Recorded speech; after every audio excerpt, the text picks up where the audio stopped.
Hello friends, स्वागत है आपका अपने ही YouTube channel V N education point 45 में। ध्यान दीजिएगा दोस्तों, आज हम लोग समान अध्ययन, ध्यान दीजिएगा, समान अध्ययन प्लस हिस्ट्री, इसमें आज हम लोग देखने वाले हैं।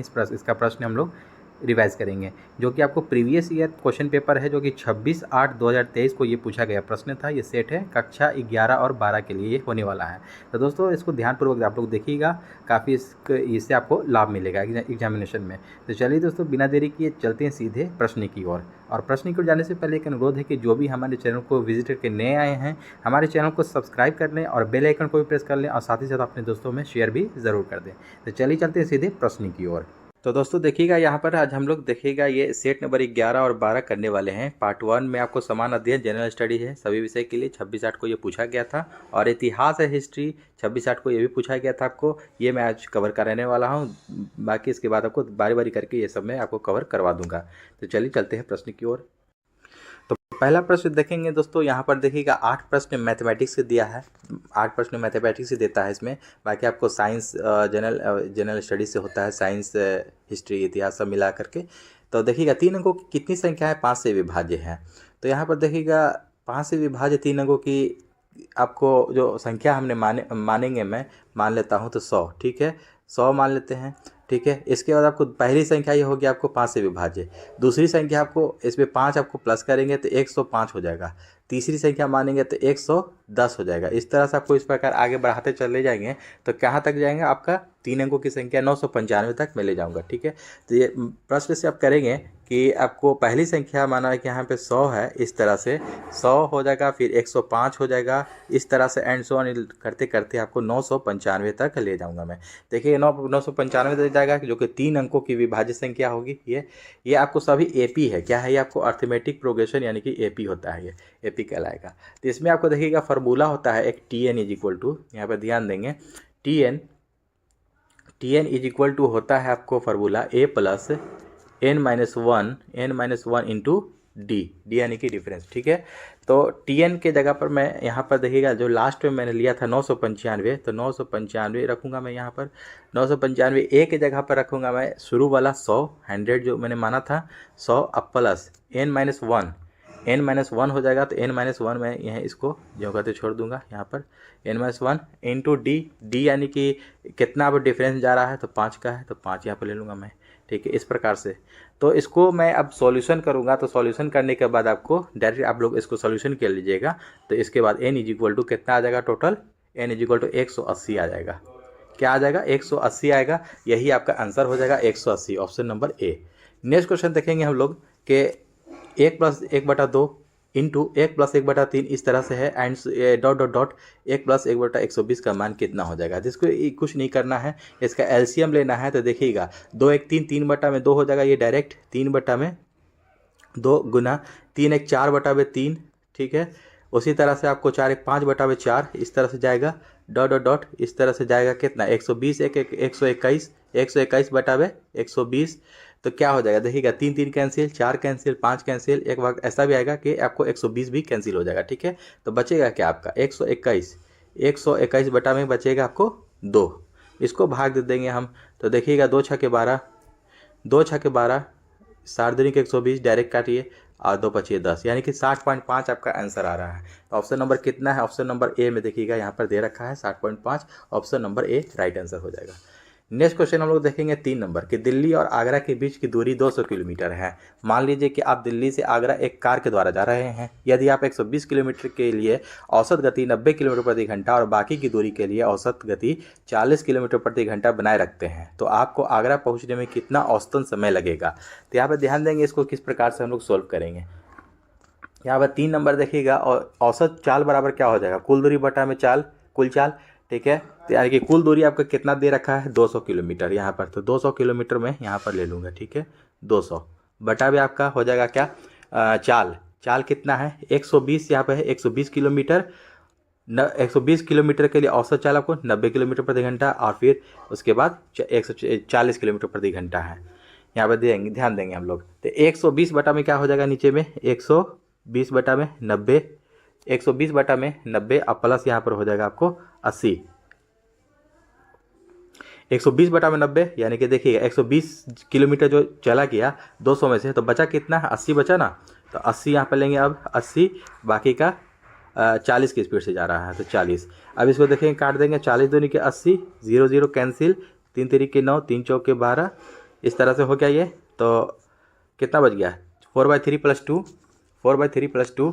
इसको आपको एलसीएम ले लेंगे हम यहाँ पर, पहले एलसीएम ले लेता हूँ मैं, ठीक है। 3 हो गया ये, तो 3 कट गया, 4 + 3 दूनी के 6, यानी कि 6 4 10/3, 10/3 आ गया ये। और दो ऊपर में 200 है, ठीक है, 200 है। तो कितना हो जाएगा टोटल, यहाँ पर ध्यान देंगे हम लोग कि यहाँ पर देखेंगे हम लोग कि 200 हो गया। मैं यहाँ पर ले लेता हूँ इसको फिर से, 200 गुने कितना था 10/3 था। ये नीचे से ऊपर जाएगा तो 3/10 हो जाएगा, पलट जाएगा यहाँ से, 10 0 0 कैंसिल, 20 3 60, 60 आ गया। तो 60 किलोमीटर प्रति घंटा क्या आ गया, ये एवरेज स्पीड सभी का टोटल का आ गया। पूछ रहा है कि तो आगरा पहुंचने में औसतन कितना समय लगेगा, टाइम पूछ रहा है। एक यहाँ पर तो स्पीड आपका निकल गया 60 किलोमीटर प्रति घंटा टोटल, तो एवरेज टाइम बराबर यहाँ पर क्या हो जाएगा, 200 टोटल किलोमीटर है यहाँ पर, तो 200 बटा में आपका हो जाएगा 60। अब इसको कटाइएगा तो कितना आ जाएगा टोटल आ जाएगा आपको 3.1/3।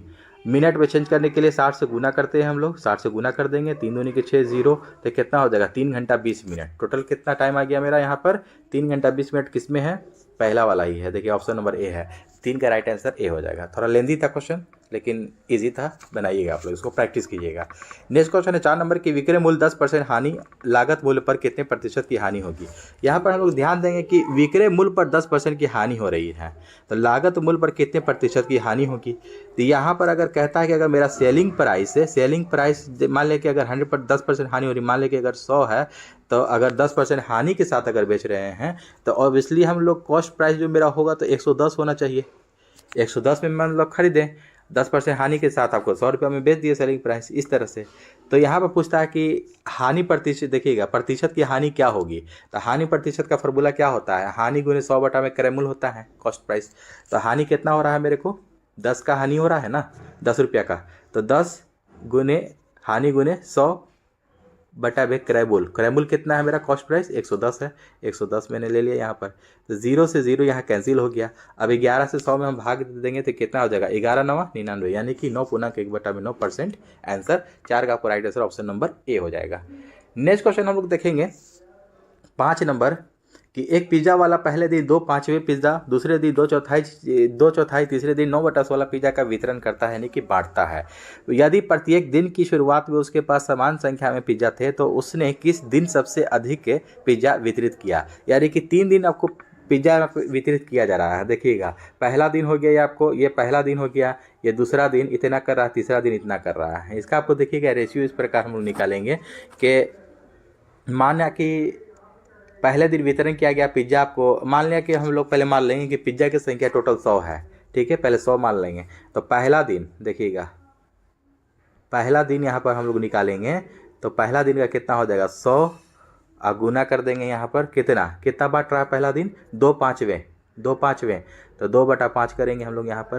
तो 5 दूनी के 10 0, यानी कि 20 दूनी के 40, यानी कि पहला दिन 40 पिज्ज़ा बांटा।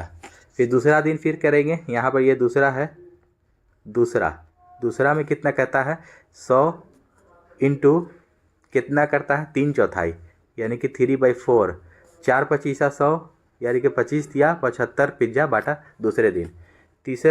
तीसरा दिन कहता है कि कितना है, तीसरा दिन 100 गुने 9/16, देखिएगा 9/16 है, तो 16 से 4 चौके 16, 4/25 100, पूरा तो अच्छे से कटेगा नहीं, 25 8 225 9 225, तो 225 बटा में फिर 4, 4×5 20, यहाँ पर हो गया 2×25 4 6 के 24, यानी कि 56 पॉइंट समथिंग आ रहा है। तो यहाँ पर ध्यान दीजिएगा कि पहला दिन 40 पिज़्ज़ा बांटा जा रहा है, दूसरा दिन आपको 75, और तीसरा दिन आपको 56.5 पिज़्ज़ा लगभग।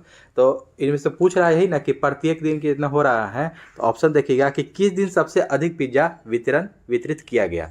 तो 75 सबसे ज़्यादा दूसरा में आ रहा है, यानी कि दूसरा दिन। ऑप्शन नंबर आपका क्या हो जाएगा, दूसरे दिन बी आपको राइट आंसर हो जाएगा, ऑप्शन नंबर बी।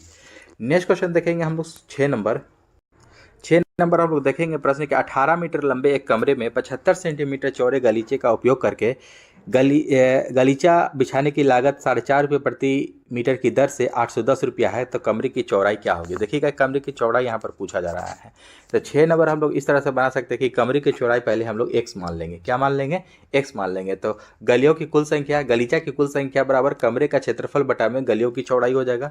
तो कमरे का क्षेत्रफल आपको, तो गलीचों की कुल संख्या कितनी, 810 रुपया। देखिएगा इस प्रकार हम लोग ले लेंगे, 810 बटा में हो जाएगा आपका कितना, 4.5 रुपया। ठीक है, 4.50 इज इक्वल टू कमरे का क्षेत्रफल कितना हो जाएगा। तो यानी कमरे का क्षेत्रफल होता है लंबाई गुनी चौड़ाई, यानी कि आपको 18 मीटर लंबा है और चौड़ाई कितना हो जाएगा, x माना है मैंने, x है। अब बटा में फिर हो जाएगा जा करके आपको गलीचे की चौड़ाई, क्या, किसकी चौड़ाई, गिलचा की चौड़ाई या गलीचे की चौड़ाई। तो 75 सेंटीमीटर चौड़ा है, तो 75 सेंटीमीटर यहाँ पर दे रखा है, जबकि मीटर में यहाँ पर लाना है। तो मीटर में लाने के लिए क्या करते हैं हम लोग, 75 सेंटीमीटर को 100 से हम लोग भाग दे देंगे, तो कितना हो जाएगा, 0.75 हो जाएगा ये। ठीक है, 0.75। इस प्रकार वो काट सकते हैं। देखिएगा ये पॉइंट से पॉइंट कैंसिल, नीचे से नीचे का, फिर इसको काटेंगे हम लोग, कितना से कटेगा,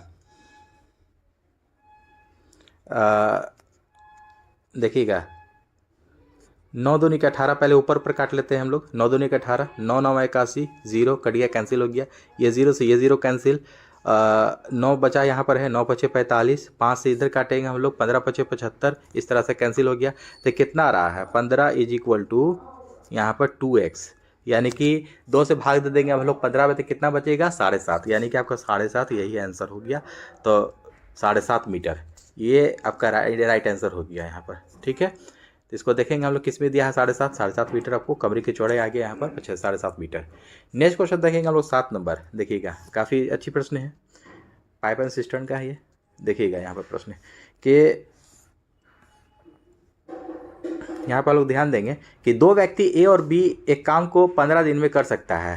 टाइम एंड वर्क से क्वेश्चन है। यदि वे एक साथ काम करते हैं, व्यक्ति ए अकेला उसी काम को 20 दिन में पूरा कर देता है। यदि यह काम अकेला बी कितने दिनों में पूरा करेगा। यहाँ पर देखिएगा साफ साफ दिया है कि ए प्लस बी आपको 15 दिन में मिल करके काम करते हैं, ए प्लस 2 व्यक्ति, और ए अकेला उस चीज़ को कितना दिन में, 20 दिन में कर पाता है। तो बी के बारे में पूछ रहा है कि ये कितने दिन में करेगा। तो इसको कुछ नहीं करना है, बस इसको कर देना है आपको, डायरेक्ट जा करके बी बराबर निकाल देना है यहाँ पर हम लोगों को यहाँ पर के जा करके देखिएगा 20 गुने 15, पहले काम करा दीजिए दोनों को, 20 गुने 15 फार्मूला होता है ए गुने बी बटा में ए माइनस बी। फार्मूला याद कीजिएगा, शॉर्ट बनाने का तरीका है ये। तो 20 गुने 15 और फिर 20 में से 15 जाएगा तो यहाँ 5 बचेगा, तो 5 × 15 टोटल हो जाएगा आपको 60। कितना हो जाएगा, 60। ये आपको 60 दिन में बनाएगा। बी अकेला कितने दिन में करेगा, 60 दिन में करेगा। 7 का ऑप्शन नंबर सी हो जाएगा। नेक्स्ट क्वेश्चन हम लोग देखेंगे यहाँ पर 8 नंबर हम लोग प्रश्न देखेंगे। अब यहाँ से देखिएगा, ये आपको 26/8/2023 का दिया हुआ है प्रश्न है, सब प्रीवियस ईयर का। 8 नंबर प्रश्न है कि एक भिन्न के अंश और हर का योग 11 है। देखिएगा इसमें जोड़ कर पहले देख लेते हैं, इसको ऑप्शन से हम लोग बनाएंगे, ज़्यादा बेस्ट रहेगा, ज़्यादा कम टाइम का बचत भी होगा इसमें। 5 5 6 11, 6 5 11, 3 8 11 सब है, तो पता नहीं चल रहा है। अब आगे पढ़ते हैं हम लोग। यदि अंश में 1 जोड़ दिया जाता है, अगर हम लोग ऑप्शन नंबर ए लेते हैं, अगर अंश में हम लोग 1 जोड़ दें यहाँ पर, और क्या कह रहा है, हर में 2 घटा दिया जाए, हर में अगर 2 घटा दिया जाए तो कितना हो जाएगा ये, तो 5 1 6 और 6 में से 2 गया 4, इसको काटेंगे, 2 दूनी के 4 और 2 3 6, यानी कि 3/2 आता है। तो यह कह रहा है कि यह 2/3 होना चाहिए भिन्न। क्या होना चाहिए, 2/3, जबकि ये 3/2 आया। तो ये आपको पहला ऑप्शन नहीं होगा, गलत हो जाएगा। 3 ऑप्शन ये वाला दे लेकर के देखते हैं, ये सी ऑप्शन। इसमें क्या करते हैं, 1 जोड़ते हैं, ठीक है, 2 घटाना है नीचे हर में, तो कितना हो जाएगा ये टोटल 4/में 8 में से 2 गया 6, 2 दिया 6, 2 दूनी के 4, 2/3, 2/3 कह भी रहा है आपको, right answer option number C हो जाएगा। नेक्स्ट क्वेश्चन देखेंगे हम लोग 9 नंबर। अब यहाँ से देखिएगा, यहाँ से अब साइंस का प्रश्न आ गया। 9 नंबर प्रश्न देखेंगे कि 2 कैंडेला का एक समदिग्ध स्रोत जितना प्रकाश फ्लक्स पैदा करता है वह आपको कितना हो जाएगा। तो देखिएगा यहाँ पर आपको ल्यूमेन बराबर होता है कैंडल शक्ति का स्रोत गुने ठोस कोण। कैंडल शक्ति का स्रोत गुने ठोस कोण यानी कि Cp × Q ओम।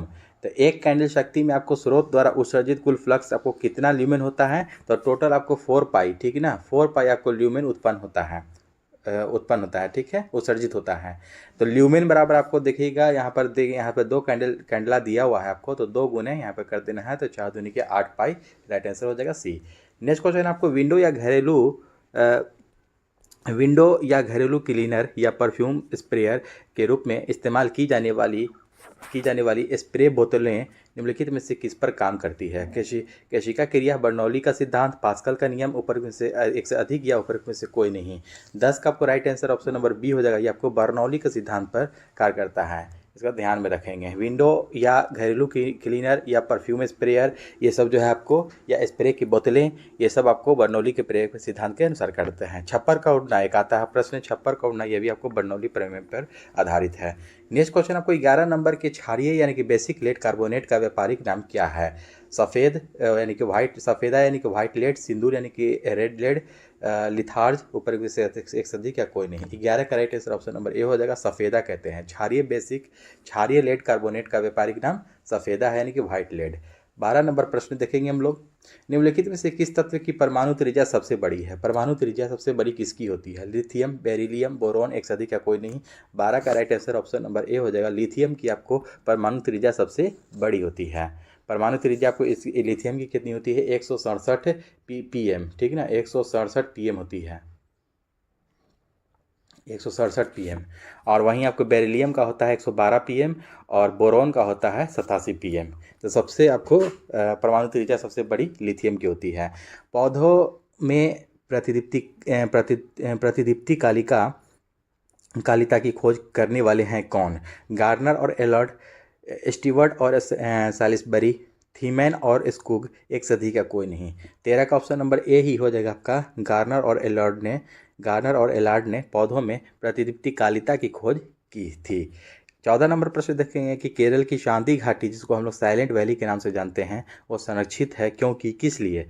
इसमें पौधों और जानवरों की बहुत ही दुर्लभ प्रजातियां पाई जाती हैं, मिट्टी के खनिजों से भरपूर है, कृषि परियोजनाओं के लिए भूमि के क्षेत्रों का बड़े पैमाने पर उपयोग किया जाता था, या एक से अधिक का कोई नहीं।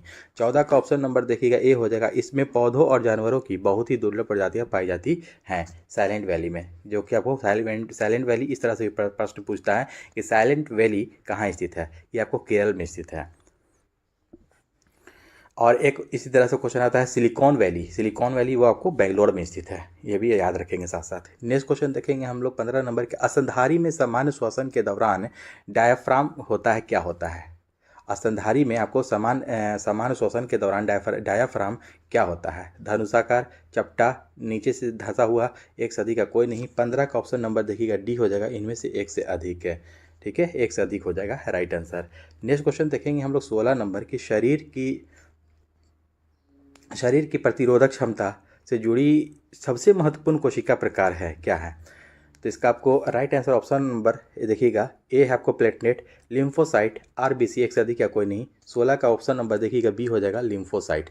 शरीर की प्रतिरोधक क्षमता जो होता है उससे जुड़ी सबसे महत्वपूर्ण कोशिका प्रकार है आपको, तो लिम्फोसाइट है, ठीक है। लिम्फोसाइट को हम लोग WBC व्हाइट ब्लड कहते हैं। नेक्स्ट क्वेश्चन देखेंगे हम लोग।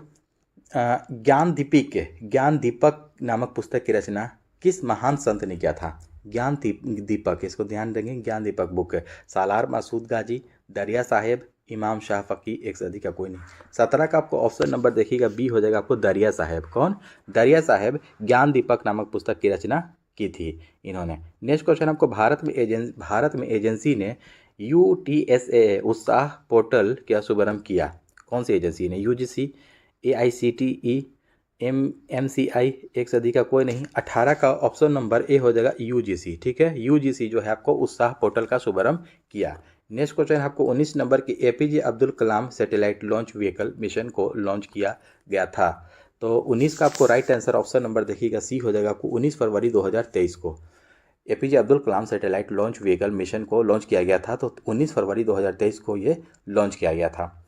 नेक्स्ट क्वेश्चन है किस प्रकार में प्रथम शुद्ध हरित हाइड्रोजन संयंत्र चालू किया गया था? किस शहर में प्रथम शुद्ध हरित हाइड्रोजन संयंत्र चालू किया गया था? हैदराबाद, मुंबई, पुणे, एक से अधिक का कोई नहीं। 20 का ऑप्शन नंबर देखिएगा, ऑप्शन नंबर यहाँ पर ई हो जाएगा, इनमें से कोई नहीं है कि ये आपको जो है उपरोक्त में से कोई शहर नहीं है जहां प्रथम शुद्ध हरित हाइड्रोजन संयंत्र चालू हुआ। हाइड्रोजन को जानेंगे कि भविष्य का ईंधन भी कहा जाता है। और ऑल इंडिया लिमिटेड 20 अप्रैल 2023 को असम में अपने जोरहट पंप स्टेशन पर 10 किलोग्राम प्रतिदिन की स्थापित क्षमता के साथ भारत के पहले 99.99% शुद्ध ग्रीन हाइड्रोजन पायलट प्लांट की शुरुआत की। कहाँ? जोरहट है, असम में, अपने असम के जोरहट में। नेक्स्ट क्वेश्चन देखेंगे आपको 21 नंबर के संयुक्त राष्ट्र संघ के द्वारा किस वर्ष को अंतर्राष्ट्रीय मिलेट वर्ष घोषित किया गया है? अंतर्राष्ट्रीय मिलेट वर्ष घोषित किया गया है तो कौन से साल को? 2023, 2022, 2024 या इससे अधिक या कोई नहीं। आपको ऑप्शन नंबर देखिए ए हो जाएगा, 2023 को अंतर्राष्ट्रीय मिलेट वर्ष घोषित किया गया है। नेक्स्ट क्वेश्चन देखेंगे हम लोग 22 नंबर, निम्नलिखित में से किसने 2022 का नोबेल शांति पुरस्कार जीता? देखिएगा 2022 का नोबेल शांति पुरस्कार किसने जीता? एल.एस. बियालियास्की, नादिया मुराद, मारिया एरेसा, एक सदी का कोई नहीं। 22 का ऑप्शन नंबर देखिएगा ए हो जाएगा आपको, एल.एस. बियालियास्की। ये जो है आपको नोबेल शांति पुरस्कार इन्होंने 2022 का जीता। जो नोबेल आप लोग देख लेंगे, अच्छे से देख लेंगे 2023 वाला, और क्योंकि इससे प्रश्न आता है, आएगा ही। नेक्स्ट क्वेश्चन है 23 नंबर के 2 जनवरी 2022 को बिहार सरकार के द्वारा नियुक्त राज्य पिछड़ा वर्ग आयोग के अध्यक्ष कौन है? 2022 जो हुआ था बिहार सरकार के द्वारा नियुक्त राज्य पिछड़ा आयोग के अध्यक्ष कौन है? तो 23 का right answer option number A हो जाएगा, न्यायमूर्ति संजय कुमार। न्यायमूर्ति संजय कुमार को 2 जनवरी 2022 को बिहार सरकार द्वारा नियुक्त राज्य पिछड़ा वर्ग आयोग के अध्यक्ष बनाया गया है। अगला प्रश्न है आपको, भोजपुरी की पहली फिल्म कौन सी थी? गंगा मैया तोहे पियरी चढ़ैबो, कन्यादान, नदिया के पार, एक सदी का कोई नहीं। 24 का ऑप्शन नंबर देखिएगा ए ही हो जाएगा, गंगा मैया तोहे पियरी चढ़ैबो। ये आपको भोजपुरी की ये पहली फिल्म सी थी। नेक्स्ट क्वेश्चन देखेंगे हम लोग 25 नंबर की, भारत के निम्नलिखित थर्मल पावर प्रोजेक्टों को पूर्व से पश्चिम की दिशा में व्यवस्थित कीजिए। पूर्व से पश्चिम की दिशा में आपको व्यवस्थित करना है थर्मल पावर प्रोजेक्ट को। कोटा, नामरूप, ओबरा या पारीछा। यहाँ पर ध्यान देंगे हम लोग कि कौन कौन सा हो जाएगा। तो 25 का आपको राइट आंसर ऑप्शन नंबर देखिएगा सी हो जाएगा। यहाँ पर ऑप्शन नंबर सी हो जाएगा। पहले 2 नंबर आएगा, ठीक है, पहले 2 आएगा नामरूप, उसके बाद 3 आएगा ओबरा, फिर उसके बाद 4 आएगा पारीछा, फिर उसके बाद कोटा। आपको किस डायरेक्शन में सजाना है देखिएगा, प्रोजेक्ट को पूरब से पश्चिम की दिशा में, इस तरह से जैसे डायरेक्शन होता है, ये आपको पूरब से पश्चिम की दिशा में इस डायरेक्शन में सजाना है। तो पहले आता है जाकर के क्या, पहले आता है आपको नामरूप, फिर उसके बाद आएगा जाकर के 2 के बाद आएगा 3, फिर जाकर के ओबरा, फिर जाकर के पारीछा, फिर जाकर के कोटा आता है। कोटा राजस्थान में हो जाता है, ध्यान देंगे। नेक्स्ट क्वेश्चन देखेंगे हम लोग 26 नंबर कि त्रिवार्था के अनुसार भारत की जलवायु किस प्रकार की है? त्रिवार्था के अनुसार भारत की जलवायु किस प्रकार की है? तो 26 का आपको right answer option number B हो जाएगा, उपोष्ण मानसूनी जलवायु। उपोष्ण मानसूनी जलवायु। हैदराबाद में दक्षिण पश्चिम मानसून की वापसी की सामान्य तिथि क्या है? हैदराबाद में 1 अक्टूबर, 15 अक्टूबर, 1 नवंबर, एक सदी का कोई नहीं। 27 का ऑप्शन नंबर बी हो जाएगा आपको 15 अक्टूबर। 15 अक्टूबर जो है कि हैदराबाद में दक्षिण पश्चिम मानसून की वापसी की सामान्य तिथि है। अगला प्रश्न आपको निम्नलिखित में से किस राज्य में नगरीकरण सर्वाधिक है? गोवा, महाराष्ट्र, कर्नाटक, एक सदी का कोई नहीं। 28 का ऑप्शन नंबर ए हो जाएगा, गोवा में आपको, गोवा में नगरीकरण सर्वाधिक है। कहाँ? गोवा में, गोवा राज्य में नगरीकरण सर्वाधिक है। नेक्स्ट क्वेश्चन देखेंगे हम लोग 29 नंबर के, मालनाड क्षेत्र का संबंध निम्नलिखित में से किस भारत के किस पठार से है? भारत के किस पठार से है मालनाड क्षेत्र का संबंध? तेलंगाना का पठार, महाराष्ट्र का पठार, कर्नाटक का पठार, एक से अधिक या कोई नहीं। 29 का ऑप्शन नंबर देखिएगा सी हो जाएगा, कर्नाटक का पठार से संबंधित है मालनाड का क्षेत्र। नेक्स्ट क्वेश्चन आपको दक्षिण प्रायद्वीपीय उच्च भूमि खालिस्तान का भाग है तो किसका भाग है? गोंडवाना लैंड का, लॉरेंशिया लैंड का या अंटार्कटिका महाद्वीप का, एक सदी का कोई नहीं। 30 का ऑप्शन नंबर ए हो जाएगा, गोंडवाना लैंड का ये भाग है। दक्षिणी प्रायद्वीपीय उच्च भूमि गोंडवाना लैंड का भाग है। नेक्स्ट क्वेश्चन आपको भारत की कुल जनसंख्या के सापेक्ष बिहार की जनसंख्या का प्रतिशत क्या है? भारत की कुल जनसंख्या के सापेक्ष बिहार की जनसंख्या का प्रतिशत क्या है आपको? 8.58 या 10.10 या 10.10 या 12.25%, एक सदी का कोई नहीं। 31 का आपको right answer option number A ही हो जाएगा, आपको 8.58% है। अगला प्रश्न हम लोग देखेंगे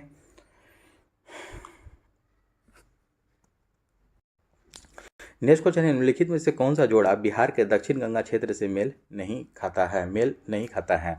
पटना मुंगेर, गया अरवल, पटना वैशाली, एक सदी का कोई नहीं। देखिएगा 32 का ऑप्शन नंबर देखिएगा सी हो जाएगा पटना वैशाली। ठीक है, ये आपको जोड़ा जो है कि बिहार के दक्षिण गंगा क्षेत्र से मेल नहीं खाता है, पटना वैशाली मेल नहीं खाता है।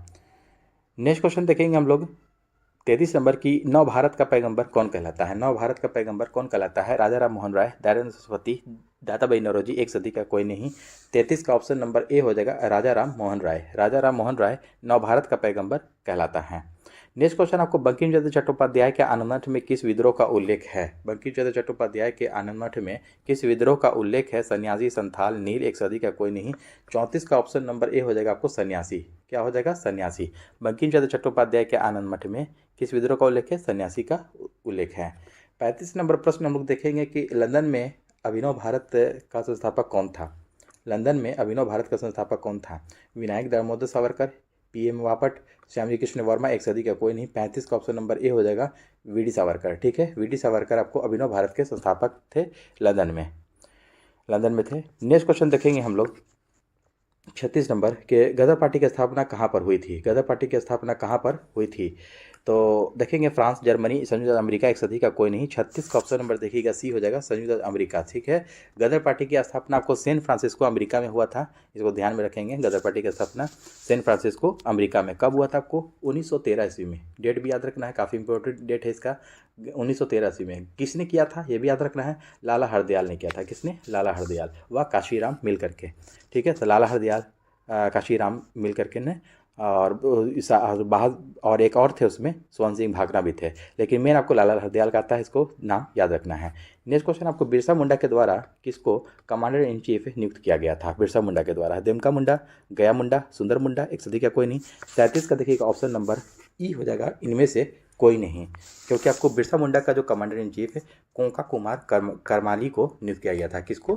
कोंका कुमार करमाली, कोंका कुमार करमाली, क आपको इस तरह से याद रखिएगा कि बिरसा मुंडा के द्वारा कमांडर इन चीफ किसको नियुक्त किया गया था? क इस तरह से ट्रिक बना करके कोंका कुमार करमाली। नेक्स्ट क्वेश्चन देखेंगे हम लोग 38 नंबर की, बिहार समाजवादी पार्टी का गठन किन्होंने किया था? बिहार समाजवादी पार्टी का गठन किसने किया था? 38 का आपको राइट आंसर ऑप्शन नंबर देखिएगा बी हो जाएगा आपको फूलन प्रसाद वर्मा और जयप्रकाश नारायण। फूलन प्रसाद वर्मा और जयप्रकाश नारायण ने मिलकर के बिहार समाजवादी पार्टी का स्थापना किया था। बिहार समाजवादी पार्टी का गठन जो है कि कब किया गया था? तो जुलाई 1931 ईस्वी में। कब? जुलाई 1931 ईस्वी में। डेट भी याद रखना है। जयप्रकाश देखिएगा, जयप्रकाश नारायण, गंगा शरण सिन्हा, राम वृक्ष बेनीपुरी, फूलन प्रसाद वर्मा, रामानंद मिश्रा आदि के द्वारा किया गया था, इन सब मिल करके। लेकिन इनमें आपको ये लोग मेन है जयप्रकाश नारायण और फूलन प्रसाद वर्मा। नेक्स्ट क्वेश्चन आपका 39 नंबर के, बिहार प्रोविंशियल कांग्रेस कमेटी जिसका मुख्यालय पटना में है का गठन किस वर्ष हुआ था? बिहार प्रोविंशियल कांग्रेस कमेटी का स्थापना 1908, 1910, 1906, एक से अधिक या कोई नहीं। 39 का ऑप्शन नंबर ए हो जाएगा 1908 में किया गया था। 1913 में पटना में अनुशीलन समिति का एक शाखा की स्थापना किसने की थी? 1913 में पटना में एक अनुशीलन समिति का स्थापना रामानंद सिन्हा, सतीश झा, सचिन सन्याल, एक सदी का कोई नहीं। 40 का ऑप्शन नंबर देखिएगा यहाँ पर सी हो जाएगा सचिन सन्याल ने किया था। 1913 में पटना में अनुशीलन समिति की एक शाखा की स्थापना सचिन सन्याल ने किया था।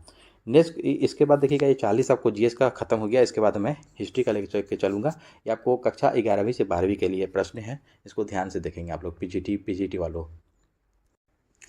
तो यहाँ पर ध्यान देंगे दोस्तों। यहाँ पर देखिएगा पार्ट 2 में यहाँ आपको हिस्ट्री आएगा, जो कि हिस्ट्री का आपको टोटल 80 प्रश्न मैं करवाऊंगा। अच्छे से देखेंगे, ये प्रीवियस ईयर में पूछा हुआ प्रश्न है। ठीक है, ये 11-12 पीजीटी वालों के लिए है, इसको ध्यान में देखना है, अच्छे से देखना है।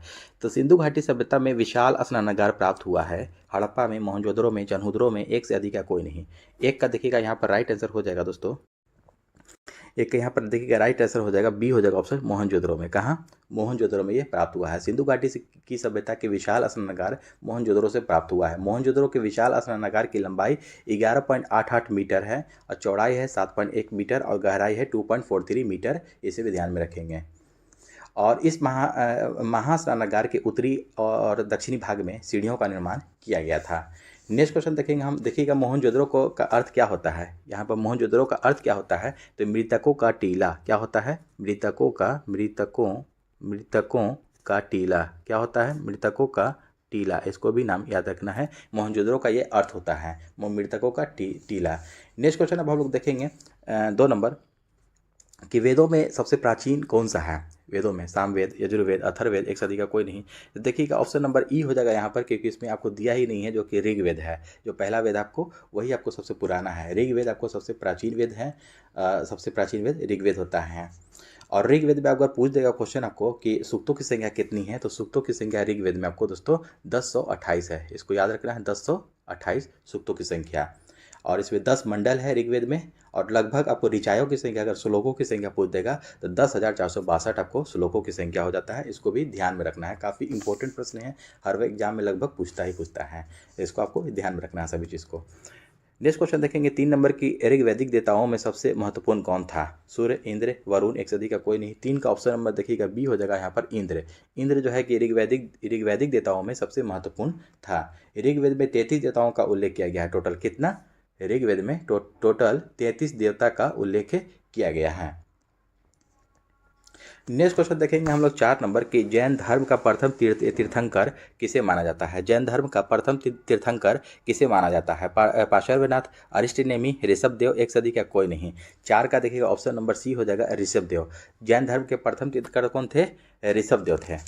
और अगर पूछ देगा कि ऋग्वेद का जो जन्म है आपको, ऋग्वेद का इसमें ऋग्वेद का अयोध्या के इक्ष्वाकु वंश में हुआ था। और ऋषभदेव का प्रतीक चिन्ह क्या है, सांड या बैल। ऋषभदेव का प्रतीक चिन्ह क्या है, सांड या बैल। और यहाँ पे देखिएगा पार्श्वनाथ, ये आपको 23वें तीर्थंकर थे। कौन थे, 23वें। और अंतिम 24वें और अंतिम तीर्थंकर कौन थे, तो आपको थे वे महावीर। ठीक है, इसको याद रखना है। नेक्स्ट क्वेश्चन देखेंगे हम लोग 5 नंबर कि तीसरी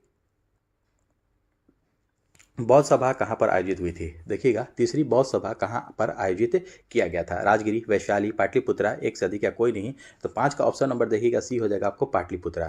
ठीक है, इसका एक ट्रिक है दोस्तों, रावय पाकू। ठीक है, रावय पाकू। ठीक है, इस तरह से याद रखेंगे कि बौद्ध संगीति आपको कहाँ पर आयोजित हुआ था। रा से हो जाएगा आपको राजगिरी। ठीक है, राजगिरी या गिरिब्रज। व से हो जाएगा वैशाली, वै से हो जाएगा वैशाली, पा से हो जाएगा आपको पाटलिपुत्र, कू से हो जाएगा कुंडलवन कश्मीर। इस तरह से इस ट्रिक को आप लोग लिख लेंगे अपने कॉपी पे, नोटबुक पे लिख लेंगे, रावय पाकू। ठीक है, आपको बौद्ध सभा का आपको जो पहला संगीति जो हुआ था आपको राजगिरी में हुआ था, पहला सभा हुआ था, दूसरा हुआ था वैशाली में, तीसरा हुआ था पाटलिपुत्रा में, चौथा हुआ था कुंडलवन कश्मीर में हुआ था। इसको ध्यान में रखेंगे। नेक्स्ट क्वेश्चन देखेंगे हम लोग 6 नंबर की, मेगास्थनीज किसके शासनकाल में भारत आया था। मेगास्थनीज किसके शासनकाल में भारत आया था। चंद्रगुप्त मौर्य, समुद्रगुप्त, पुष्यमित्र शुंग, एक सदी का कोई नहीं। 6 का आपको ऑप्शन नंबर देखिएगा, 6 का ऑप्शन नंबर ए हो जाएगा दोस्तों यहाँ पर, चंद्रगुप्त मौर्य के शासनकाल में मेगास्थनीज भारत आया था। और पाटलिपुत्र को मेगास्थनीज ने पाली ब्रोथा कहा था। मेगास्थनीज ने पाटलिपुत्र को क्या कहा था, पाली ब्रोथा कहा था। नेक्स्ट क्वेश्चन, मेगास्थनीज का देखिएगा एक बहुत ही फेमस पुस्तक है जो पूछता है आपको, इंडिका नाम का आपको मेगास्थनीज एक बुक लिखा था, इसको ध्यान में रखेंगे। काफ़ी चर्चित पुस्तक है, इसके बारे में एग्जाम में हर बार पूछा जाता है लगभग। नेक्स्ट क्वेश्चन देखेंगे हम लोग 7 नंबर के, हर्षवर्धन ने किस शताब्दी में शासन किया था। हर्षवर्धन ने कौन सी शताब्दी में शासन किया था। चौथी, 5वीं, 6ठी, एक सदी का कोई नहीं। 7 का ऑप्शन नंबर देखिएगा ई हो जाएगा, क्योंकि आपको ना चौथी, ना 5वीं, ना 6ठी किसी में नहीं किया था। हर्षवर्धन का देखिएगा आप पहले जानते हैं कि जन्म कब हुआ, 590 ईस्वी में हुआ था हर्षवर्धन का जन्म। हर्षवर्धन आपको 16 वर्ष की अवस्था में आपको 606 ईस्वी में शासक बना। और हर्षवर्धन का शासनकाल आपको माना जाता है 606 से 647 AD, यानी कि AD का मतलब देखिएगा 606 से, ये 0 है, 606 से 647। ठीक है, 606 से 647 AD का मतलब होता है एनो डोमिनी, यानी कि ईस्वी। ठीक है, तो 606 से 647 यानी कि कौन सी शताब्दी हो गई, ये आपको 7वीं शताब्दी हो गई टोटल। तो आपको इस वजह से ऑप्शन है नहीं, ऑप्शन नंबर ई हो जाएगा। नेक्स्ट क्वेश्चन देखेंगे हम लोग 8 नंबर, चोल काल की सबसे प्रमुख विशेषता क्या थी। चोल काल की सबसे प्रमुख विशेषता क्या थी। शिक्षा व्यवस्था, भूमि कर व्यवस्था, स्थानीय स्वशासन, एक सदी का कोई नहीं। 8 का ऑप्शन नंबर देखिएगा सी हो जाएगा, स्थानीय स्वशासन चोल काल की सबसे प्रमुख व्यवस्था थी। मोहम्मद गौरी और पृथ्वीराज चौहान के मध्य तराइन की तृतीय युद्ध कौन से वर्ष में हुआ था? 1190, 1192, 1191 या 1192, एक सदी का कोई नहीं। देखिएगा ऑप्शन नंबर 9 का देखिएगा सी हो जाएगा। आपको पूछ रहा है मोहम्मद गौरी और पृथ्वीराज चौहान के जो बीच है आपको मध्य तराइन का द्वितीय युद्ध पूछ रहा है, पहला नहीं। अगर पहला पूछता तो 1191 हो जाता, लेकिन द्वितीय युद्ध पूछ रहा है 1192 में हुआ था। ध्यान देंगे कि मोहम्मद गौरी और पृथ्वीराज चौहान के बीच तराइन का जो प्रथम युद्ध हुआ था 1191 ईस्वी में, इसमें आपको मोहम्मद गौरी हार गया था, पृथ्वीराज चौहान जीत गया था। और जब दूसरा युद्ध हुआ था तराइन के द्वितीय युद्ध में मोहम्मद गौरी ने पृथ्वीराज चौहान को पराजित कर दिया था। ये दूसरा युद्ध हुआ फिर 1192 में, मोहम्मद गौरी जीत गया, पृथ्वीराज चौहान हार गया। ठीक है, दोनों मैच टाई हो गया। ठीक है, बराबर बराबर हो गया था।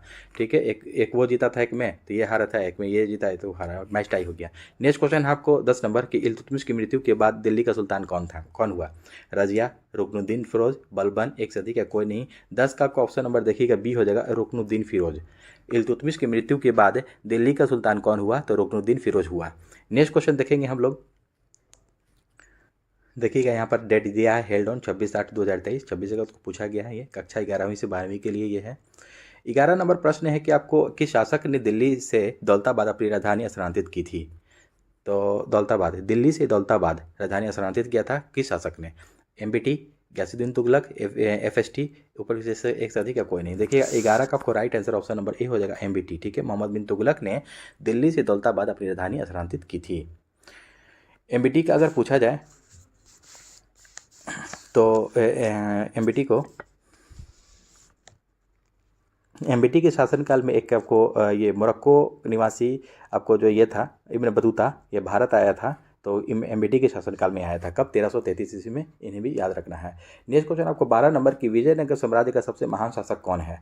सदाशिव, राम राय, अच्युत राय, एक सदी का कोई नहीं। 12 का ऑप्शन नंबर देखिएगा ई हो जाएगा। क्या हो जाएगा? 12 का ऑप्शन नंबर ई हो जाएगा आपको। विजयनगर साम्राज्य का सबसे महान शासक कौन है?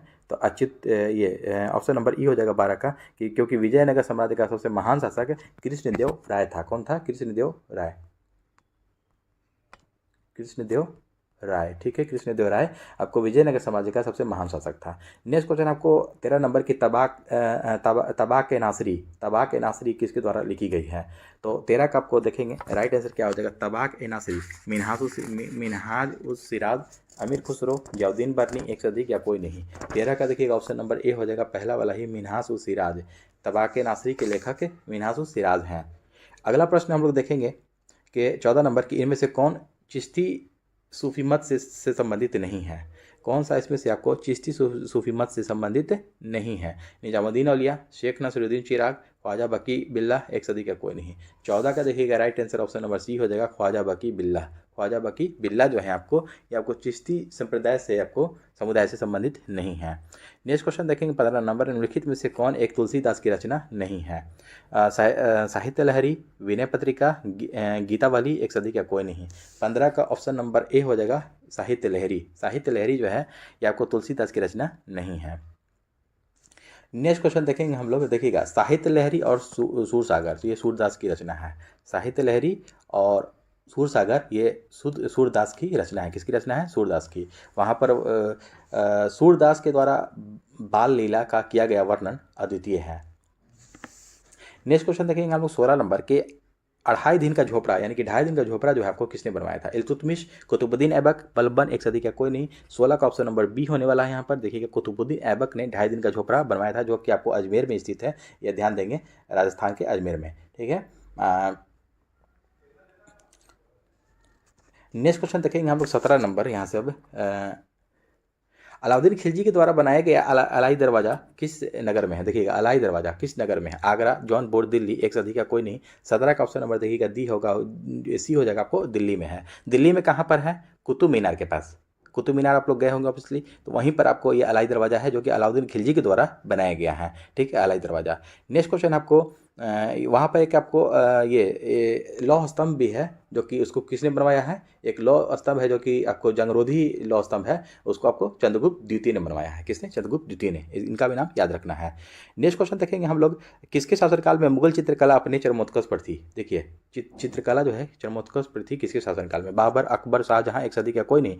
18 का ऑप्शन नंबर देखिएगा ये है, क्योंकि आपको इनका नाम दिया ही नहीं है, क्योंकि चित्रकला मुगल काल में चरमोत्कर्ष पर जहांगीर के काल में था। किसके काल में? जहांगीर। ठीक है, जहांगीर के काल में, शासनकाल में था। नेक्स्ट क्वेश्चन देखेंगे, बाबर ने अपनी आत्मकथा किस भाषा में लिखी है? फारसी, उर्दू, तुर्की, एक सदी का कोई नहीं। तो ऑप्शन नंबर सी हो जाएगा यहाँ पर तुर्की भाषा में। बाबर ने अपनी आत्मकथा तुर्की भाषा में लिखा था। नेक्स्ट क्वेश्चन है आपको 20 नंबर की, चौसा का लड़ाई जून 1539 में कौन पराजित हुआ? चौसा की लड़ाई जो हुआ था आपको 1539 ईस्वी में हुआ था, इसमें कौन पराजित हुआ था, यानी कि कौन हारा था? तो ये आपको हुआ था, पहले जान लीजिए, शेरशाह सूरी और हुमायूं के बीच हुआ था। तो कौन हारा था? ऑब्वियसली आपको हुमायूं हारा था। 20 का आपका ऑप्शन नंबर ए हो जाएगा, हुमायूं हारा था और शेरशाह सूरी जीत गया था, ये जीत गए थे। ठीक है, नेक्स्ट क्वेश्चन देखेंगे हम लोग। अगला प्रश्न है ऑप्शन नंबर अगला प्रश्न है 21 नंबर की, 1575 ईस्वी में अकबर ने कहाँ पर इबादत खाना स्थापित किया? कहाँ पर इबादत खाना स्थापित किया अकबर ने 1575 ईस्वी में? इलाहाबाद के किले में, लाहौर के किले में, आगरा के किले में, एक सदी का कोई नहीं। 21 का देखिएगा ऑप्शन नंबर ई हो जाएगा आपको, क्योंकि इबादत खाना जो है अकबर ने आपको फतेहपुर सिकरी में स्थापित किया था। कहाँ? फतेहपुर सिकरी में। अगला प्रश्न है, अकबर ने तीर्थ यात्रा कर किस वर्ष बंद किया? तीर्थ यात्रा कर जो बंद किया अकबर ने कौन से साल में? 1561, 1562, 1563, एक सदी का कोई नहीं। 22 का ऑप्शन नंबर देखिएगा सी हो जाएगा, 1563 ईस्वी में तीर्थ यात्रा कर समाप्त कर दिया था। 1563 में तीर्थ यात्रा कर, जो तीर्थ यात्रा पर जो टैक्स लगता था उसको बंद कर दिया था। नेक्स्ट क्वेश्चन आपको 23 नंबर की, वह सिख गुरु कौन था जिन्हें औरंगजेब के शासनकाल में मौत के घाट उतारा गया था? हर कृष्ण, गोविंद सिंह, एक सदी का कोई नहीं। 23 का ऑप्शन नंबर देखिएगा ई हो जाएगा, इनमें से कोई नहीं है, क्योंकि औरंगजेब के शासनकाल में सिख के 9वें गुरु तेग बहादुर को मृत्युदंड दिया गया था। किन्हें? गुरु तेग बहादुर, 9वां गुरु आपको तेग बहादुर, नाम याद रखना है, तेग बहादुर। ठीक है, बहादुर। नेक्स्ट क्वेश्चन देखेंगे हम लोग। अगला प्रश्न है 24 नंबर, बीजापुर तथा गोलकुंडा के राज्य किसके शासनकाल में मुगल साम्राज्य में मिलाए गए? बीजापुर तथा गोलकुंडा राज्य के किसके शासनकाल में मुगल साम्राज्य में मिलाया गया? जहांगीर, शाहजहां, औरंगजेब, एक सदी का कोई नहीं। 24 का ऑप्शन नंबर सी हो जाएगा, औरंगजेब के शासनकाल में मिलाया गया था बीजापुर और गोलकुंडा राज्य को मुगल साम्राज्य में। 1674 ईस्वी में शिवाजी का राज्याभिषेक कहाँ पर हुआ था? शिवनेर, रायगढ़, सूरत, एक सदी का कोई नहीं। 25 का ऑप्शन नंबर बी हो जाएगा, रायगढ़ में राज्याभिषेक हुआ था शिवाजी का 1674 ईस्वी में। अगला प्रश्न देखेंगे हम लोग 26 नंबर देखेंगे हम लोग प्रश्न के, चित्तौड़ पर अधिकार करने के बाद अलाउद्दीन खिलजी ने उसे क्या दिया? चित्तौड़ पर अधिकार करने के बाद अलाउद्दीन खिलजी ने उसे क्या नाम दिया? आदिलाबाद, जलालाबाद, फिरोजाबाद, एक सदी का कोई नहीं। तो 26 का ऑप्शन नंबर देखिएगा ई हो जाएगा, इनमें से कोई नहीं, क्योंकि अलाउद्दीन ने चित्तौड़ का नाम खिजराबाद रखा था। क्या रखा था? इसको देखेंगे आप लोग, खिजराबाद, ठीक है, खिजराबाद रखा था। अलाउद्दीन खिलजी जब आपको चित्तौड़ पर अधिकार कर लिया था तो उसके बाद उसका नाम क्या रखा था? वहाँ का खिजराबाद रखा था नाम। नेक्स्ट क्वेश्चन देखेंगे हम लोग 27 नंबर के, आगरा के निकट सिकंदरा में किस मुगल शासक का मकबरा है? आगरा के निकट सिकंदरा में किस मुगल शासक का मकबरा है? बाबर, हुमायूं, अकबर, एक सदी का कोई नहीं। 27 का ऑप्शन नंबर सी हो जाएगा, अकबर का यहाँ पर मकबरा है सिकंदरा में। ठीक है, अकबर का मकबरा कहाँ है? सिकंदरा में। आगरा शहर की अगर स्थापना की बात की जाए तो 1504 ईस्वी में आपको सिकंदर लोदी ने किया था। इनका भी नाम याद रखना है, सिकंदर लोदी 1504 में आगरा शहर को बसाया था। नेक्स्ट क्वेश्चन है आपको, सबसे अधिक मंगोल आक्रमण किसके शासनकाल में हुआ? इल्तुतमिश, मोहम्मद बिन तुगलक, जलालुद्दीन खिलजी, एक सदी का कोई नहीं। 28 का देखिएगा ऑप्शन नंबर यहाँ पर ई हो जाएगा, क्योंकि मंगोल आक्रमण सर्वाधिक आपको संभवतः गयासुद्दीन तुगलक के शासनकाल में हुआ था। किसके शासनकाल में? गयासुद्दीन तुगलक के शासनकाल में हुआ था। 29 नंबर प्रश्न है कि मनसबदारी प्रणाली का प्रारंभ किसने किया? मनसबदारी प्रणाली का प्रारंभ किसने किया? अलाउद्दीन खिलजी, फिरोज शाह तुगलक, बाबर, एक सदी का कोई नहीं। 29 का ऑप्शन नंबर देखिएगा ई हो जाएगा यहाँ पर, इनमें से कोई नहीं। मनसबदारी प्रणाली का प्रारंभ किसने किया था? तो अकबर ने किया था। कब? 1574 ईस्वी में। अकबर 1574, ठीक है, अकबर 1574 में किया था मनसबदारी प्रणाली की शुरुआत।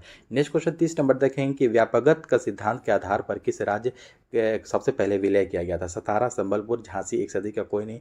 देखिएगा आपको 30 का आपको ऑप्शन नंबर ए हो जाएगा, सतारा, ये आपको महाराष्ट्र में पड़ता है। व्यापकगत का सिद्धांत का मतलब कि डॉक्ट्रिन ऑफ लैप्स यानी कि राज्य हड़प नीति किसके शासनकाल में? लॉर्ड डलहौजी ने शुरू किया था। ये लॉर्ड डलहौजी के शासनकाल में शुरू किया गया था। इसमें आपको सबसे पहले सतारा जो राज्य था इसको आपको सबसे पहले अपने अंडर में मिलाया था इन्होंने। नेक्स्ट क्वेश्चन देखेंगे हम लोग, सतारा को 1848 में ही मिला लिया था, इसको भी याद रखना है। और राजहड़प नीति को किसने समाप्त किसने किया था? लॉर्ड डलहौजी ने शुरू किया था। बंद किया था किसने? लॉर्ड कैनिंग ने शुरू किया, बंद किया था। 31 नंबर प्रश्न देखेंगे हम लोग अगला। 1800 ईस्वी में लॉर्ड वेलेस्ली ने प्रशासनिक सेवकों को प्रशिक्षण देने के लिए फोर्ट विलियम कॉलेज की स्थापना कहाँ पर की थी? दिल्ली, बम्बई, कलकत्ता, एक सदी का कोई नहीं। 31 का ऑप्शन नंबर देखिए सी हो जाएगा। फोर्ट विलियम कॉलेज की स्थापना कलकत्ता में की गई थी 1800 ईस्वी में लॉर्ड वेलेस्ली के द्वारा। नेक्स्ट क्वेश्चन देखेंगे, रेगुलेटिंग एक्ट किस वर्ष पारित किया गया था? 1770, 1773, 1775, एक सदी का कोई नहीं। 32 का आपको राइट आंसर ऑप्शन नंबर देखिएगा बी हो जाएगा आपको 1773। कब? 1773 ईस्वी में रेगुलेटिंग एक्ट की वर्ष आपको पारित हुआ था 1773 ईस्वी में। और एक कलकत्ता में जो आपको पहला आपको सुप्रीम कोर्ट के जो बनाया गया था वो आपको 1773 के रेगुलेटिंग एक्ट के तहत आपको 1774 में स्थापना की गई थी, इसे भी याद रखना है। नेक्स्ट क्वेश्चन है 33 नंबर के, सलाबाई की संधि किस युद्ध की समाप्ति हुई? सलाबाई की जो संधि हुई थी इस संधि से कौन सी युद्ध की समाप्ति हुई थी? प्रथम आंग्ल मराठा युद्ध, द्वितीय आंग्ल मराठा युद्ध, तृतीय आंग्ल मराठा युद्ध, एक सदी का कोई नहीं। 33 का आपको राइट आंसर ऑप्शन नंबर देखिएगा ए हो जाएगा प्रथम आंग्ल मराठा युद्ध। ये आपको प्रथम आंग्ल मराठा युद्ध कब हुआ था? 1775 से 1782 में। सालाबाई की संधि कब हुई थी? इसको भी याद रखेंगे, काफ़ी इंपॉर्टेंट प्रश्न है। सालाबाई की संधि 1782, कब? 1782 ईस्वी में हुई थी और इसी के तहत आपको प्रथम आंग्ल मराठा युद्ध आपको समाप्त हुआ था। ये आपको 1775 से 1785 तक चला था, 1782 तक चला था सालाबाई की संधि। प्रथम आंग्ल मराठा युद्ध चला था 1775 से 1782। नेक्स्ट क्वेश्चन देखेंगे हम लोग 34 नंबर। कलकत्ता, जो कि अब कोलकाता के नाम से जाना जाता है, कलकत्ता मेडिकल कॉलेज की स्थापना किसके द्वारा की गई थी? कलकत्ता मेडिकल कॉलेज की स्थापना lord Amherst, lord Canning, lord Elgin प्रथम, एक सदी का कोई नहीं। 34 का आपको राइट आंसर ऑप्शन नंबर देखिएगा ई हो जाएगा आपको लॉर्ड ऑप्शन नंबर ई हो जाएगा कि कलकत्ता मेडिकल कॉलेज की स्थापना 1835 ईस्वी में किया गया था। और किसके द्वारा किया गया था? लॉर्ड विलियम बेंटिक के द्वारा। 1835 में कौन थे? Lord William Bentinck. तो लॉर्ड विलियम बेंटिक के द्वारा 1835 में कलकत्ता मेडिकल कॉलेज की स्थापना की गई थी। इसमें आपको उनका नाम नहीं दिया, ऑप्शन नंबर ई हो जाएगा राइट आंसर। 35 नंबर प्रश्न है कि किस एक्ट के द्वारा ईसाई मिशनरियों की गतिविधियों पर लगी रुकावटों को हटा दिया गया? Regulating act, Pitt's India act, 1793 ईस्वी का चार्टर एक्ट, एक सदी का कोई नहीं। 35 का ऑप्शन नंबर देखिए ई हो जाएगा आपको उपर्युक्त में से कोई नहीं। किस एक्ट के द्वारा ईसाई मिशनरियों की गतिविधियों पर लगी रुकावटों को हटा दिया गया? इनमें से ऑप्शन नंबर ई हो जाएगा इनमें से कोई नहीं, क्योंकि आपको चार्टर आपको एक्ट 1813, कब? 1813 के अंतर्गत ईसाई मिशनरियों को भारत में धर्म प्रचार की अनुमति दी गई। नेक्स्ट क्वेश्चन देखेंगे हम लोग 36 नंबर के, वेदों की ओर वापस चलो का नारा किसके द्वारा दिया गया था? वेदों की ओर वापस चलो किसके द्वारा? दयानंद सरस्वती, स्वामी विवेकानंद, बाल गंगाधर तिलक, एक सदी का कोई नहीं। तो 36 का आपको right answer option number A हो जाएगा स्वामी दयानंद सरस्वती के द्वारा वेदों की ओर वापस चलो, वेदों की ओर लौटो का नारा दिया गया था। और दयानंद सरस्वती का अगर मूल नाम पूछ देगा तो याद रखेंगे मूल शंकर था इनका नाम। दयानंद सरस्वती का मूल नाम क्या था? मूल शंकर। अगला प्रश्न हम लोग देखेंगे, सत्यशोधक समाज की स्थापना किसके द्वारा की गई? सत्यशोधक समाज की स्थापना किसके द्वारा की गई? ज्योतिबा राव फुले, रामस्वामी नायकर, नारायण गुरु, एक सदी का कोई नहीं। 37 का ऑप्शन नंबर ए ही हो जाएगा आपको ज्योतिबा राय फुले। सत्यशोधक समाज की स्थापना ज्योतिबा राय फुले के द्वारा किया गया था। सत्यशोधक समाज की स्थापना 1873 ईस्वी में किया गया था। कब किया गया था? 1873 ईस्वी में किया गया था। और सत्यशोधक समाज की स्थापना जो किया गया था ये आपको पूरे में किया गया था, ये आपको समाज के दलित उपेक्षित वर्गों के उत्थान से जुड़े रहे हैं, ये आपको इसी के लिए किया गया था। नेक्स्ट क्वेश्चन देखेंगे हम लोग 38 नंबर की, इल्बर्ट बिल विवाद के समय कौन वायसराय था? Lord Ripon, Lord Curzon, Lord Dufferin, एक सदी का कोई नहीं। 38 का ऑप्शन नंबर देखिएगा ए हो जाएगा आपको लॉर्ड रिपन। इल्बर्ट बिल विवाद के समय लॉर्ड रिपन था। नेक्स्ट क्वेश्चन देखेंगे हम लोग 39 नंबर की, poverty and un British rule in India के द्वारा लिखी गई किसके द्वारा? काफ़ी चर्चित पुस्तक है ये, आपको इसको ध्यान रखेंगे। ये दादा भाई नौरोजी के द्वारा लिखा गया। 39 का आपको right answer option number C हो जाएगा, दादा भाई नौरोजी के द्वारा लिखा गया, poverty and un British rule in India. Next question देखेंगे हम लोग 40 नंबर के, 1909 ईस्वी में कर्जन वायली किसके हाथों मारा गया? 1909 में कर्जन वायली जो मारा गया था तो किसके हाथों? दामोदर चापेकर, मदन लाल ढींगरा, अनंत कान्हारे, एक सदी का कोई नहीं। 40 का ऑप्शन नंबर देखिएगा बी हो जाएगा, मदन लाल ढींगरा के द्वारा ये मारा गया था। 41 नंबर प्रश्न है कि जलियांवाला बाग का हत्याकांड किस दिनांक को हुआ था, कौन से तारीख में हुआ था। तो छोटा डेट याद रखेंगे कि आपको इसमें देखिएगा 10 अप्रैल, 11 अप्रैल, 12 अप्रैल, इस पर दिया ही नहीं है, ऑप्शन नंबर ई हो जाएगा, क्योंकि आपको 13 अप्रैल, ठीक है, 13 अप्रैल, 13 अप्रैल 1919 ईस्वी को हुआ था, 1919 में, इसको याद रखेंगे, 13 अप्रैल 1919 को हुआ था। तो इसके से फैक्ट कुछ हम लोग जानेंगे, क्योंकि सारा प्रश्न आपको सारा पॉइंट कवर हो जाएगा एक एक क्वेश्चन से। देखिएगा, जलियांवाला बाग हत्याकांड 13 अप्रैल 1919 को अमृतसर में हुआ था। कहाँ? अमृतसर में। अमृतसर में बैसाखी पूर्णिमा के दिन मार्शल लॉ की स्थिति में, किसकी स्थिति में? मार्शल लॉ की स्थिति में डॉक्टर सत्यपाल मलिक और सैफुद्दीन किचलू की गिरफ्तारी के विरोध में जनसभा का आयोजन किया गया था। और हंसराज नाम का एक आपको भारतीय था, जिसने जनरल डायर को इस बात की सूचना दी, और जनरल डायर ने अंधाधुंध गोली चलवाया था, जिससे कि आपको हंटर समिति के अनुसार 379 व्यक्ति मारे गए, लेकिन मालवीय समिति के अनुसार 1000 से अधिक व्यक्ति मारे गए थे। इस समय पंजाब का लेफ्टिनेंट गवर्नर था आपको वही माइकल ओ डायर।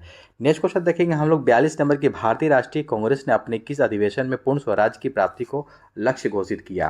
पूर्ण स्वराज की प्राप्ति को अपना लक्ष्य घोषित किया। नागपुर अधिवेशन 1920, गुवाहाटी अधिवेशन 1926, कलकत्ता अधिवेशन 1928, एक सदी का कोई नहीं। 42 का ऑप्शन नंबर देखिएगा ई हो जाएगा, इनमें से कोई नहीं, क्योंकि इसे आपको लाहौर कांग्रेस अधिवेशन की अध्यक्षता पंडित जवाहरलाल नेहरू ने किया था इसका, ठीक है, किसने किया था? पंडित जवाहरलाल नेहरू ने किया था। 1929 में जो हुआ था लाहौर अधिवेशन, 31 दिसंबर 1929 को पंडित जवाहरलाल नेहरू ने आपको इसी समय आपको 31 दिसंबर 1929 को जवाहरलाल नेहरू ने तिरंगा झंडा रावी नदी के तट पर लाहौर में फहराए थे भी। नेक्स्ट क्वेश्चन देखेंगे हम लोग, 43 नंबर की, किस दिनांक को नेताजी सुभाष चंद्र बोस ने स्वतंत्र भारत की अस्थायी सरकार बनाई? क्या? कैसा? अस्थायी सरकार बनाई सुभाष चंद्र बोस ने स्वतंत्र भारत की।